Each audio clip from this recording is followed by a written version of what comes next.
இவருக்கு காவல்துறை ஒதுக்கிய நேரம் டிவில எல்லாமே வந்த நேரம் வந்து 12 மணி 2 மணினாங்க. இவர் சாவகாசமா 7 மணி வரைக்கும் வராரு. காலையில மதியானத்துல இருந்து மக்கள் சாப்பிடாம இல்லாம அவ்வளவு பேர் அங்க நின்னாங்க.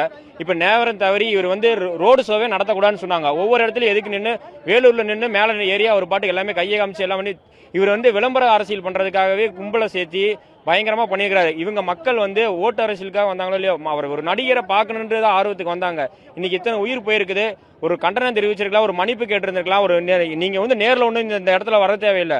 நேரம் ஒரு மெசேஜை போட்டுட்டு நீங்க நேரம் திருச்சியிலேருந்து ஏறி இருக்கலாம்ல. திருச்சியிலே தங்கியிருந்து நாளைக்கு காலையில் இங்கே வந்து பார்க்கலாமே. சிஎம் வந்து நைட்டு 1 மணிக்கு இங்கே வரேன்னு சொல்றாரு. இவர் வந்து இவ்வளவு பிரச்சனைக்கு காரணமான இவரே வந்து எதுவுமே பேசாம கம்முன்னு போயிருந்தாரா? இது என்ன அர்த்தம்? இவர் மூஞ்சி திருப்பிட்டு போயிட்டா இவர் நாளைக்கு எங்களை வந்து பார்த்து எங்கள்கிட்ட ஓட்டு கேட்க மாட்டாரா? எதுவும் பண்ண மாட்டாரா? இது எந்த விதமான அரசியல்னு தெரியல. இது வந்து இவர் மற்ற அரசியல் கட்சி தலைவர்களை பேசுறதுக்கு அருகதையே கிடையாது இவருக்கு. இவர் வந்து தேவையில்லாம இந்த கட்சி வந்து எதுக்கு ஆரம்பிச்சுன்னு தெரியாம ஆரம்பிச்சு, கொள்கையினால என்னன்னு இல்ல, அதுல தேவையில்லாம ஆரம்பிச்சு மக்களை வந்து ஒரு விளம்பர அரசியல் பண்ணி இத்தனை மக்களோட உயிரை தின்றுக்கிறாங்க. தயவு செஞ்சு அந்த கட்சியை கலைச்சிட்டு போயிடலாம். அவங்க இதை நடத்திருக்கவே தேவையில்லை. கும்பலை வந்து மக்களை காலையிலேருந்து காக்க வச்சு இன்னைக்கு இத்தனை உயிர் போயிருக்குது.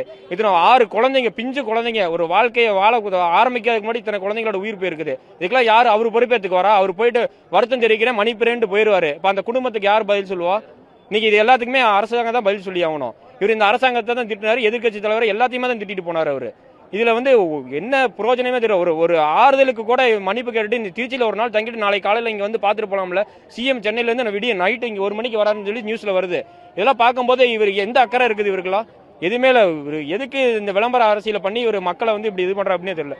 வேறு மணிசங்கருங்க என் பேரு.